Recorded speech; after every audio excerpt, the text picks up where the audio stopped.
Hi, this is Alex Shelnutt from A Day to Remember, and this is the downfall of us all.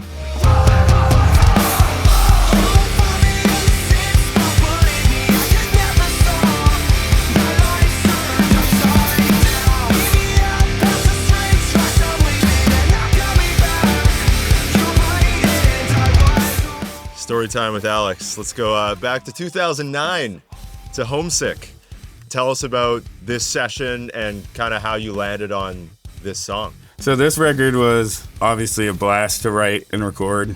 It's probably my personal favorite of ours. Right before we went into recording this, we did a tour with Newfound, and Chad produced that. So he was on the tour doing that with us. Once we were recording it, Cyrus from Newfound, it was super cool. He drove up the day he got home from tour. He drove up a whole drum kit, 5 snare drums, 2 sets of cymbals, because I didn't have any sponsors, nothing to use on the record, and I thought it was the coolest anyone's ever done for me. It was badass.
The double bass patterns are the most challenging part of playing this song for most drummers. The 16th note kick patterns can be a real challenge if you don't have the independence and control with both of your feet.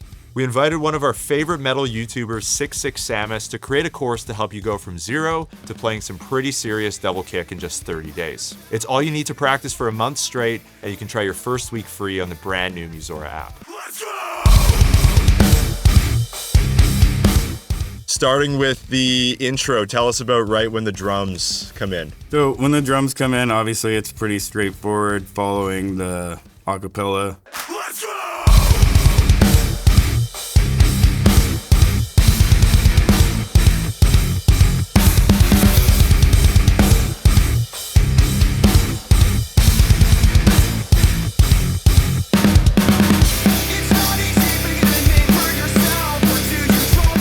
So the verse is when it picks up and kind of goes into more of the pop punk sound, but it's still kind of breathes. It's a cool kind of introduction to the energy of the song. I do these floor tom stops to kind of give it a little bit of character, have it move around a little bit more.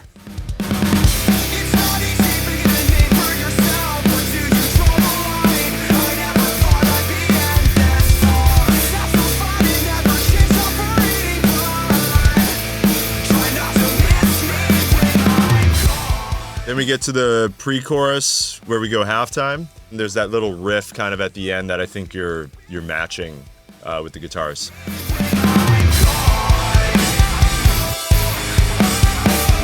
So I do 2 hits with the kick in the hi-hat with my left. It's a cymbal fill kind of thing. And then it goes into a very just matched, build up.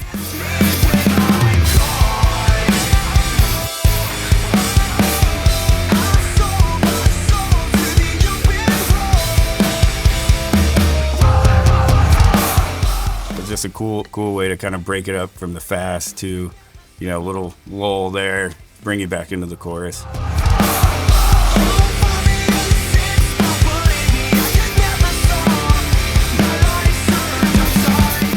And this chorus is fun because it starts the first half straightforward, just dun dun dun dun dun, and then halfway through it kind of breaks up and gives it a little more character. I find it interesting in that I guess it's the second part of the chorus. You delay the snare. Was that like you just wanted to mess around with the part and see what happened? I think that might have been Jeremy or something. A lot of times it's either something that's his idea or I'll maybe accidentally play something and he'll be like, wait, what was that? So I don't remember exactly, but I do remember we were being like, okay, because the whole song's pretty straightforward, but it just needed some sort of thing to break it up a little bit because it seemed kind of monotonous. But I think it was a perfect kind of, not to disrupt the energy of it, but to still kind of give it some movement.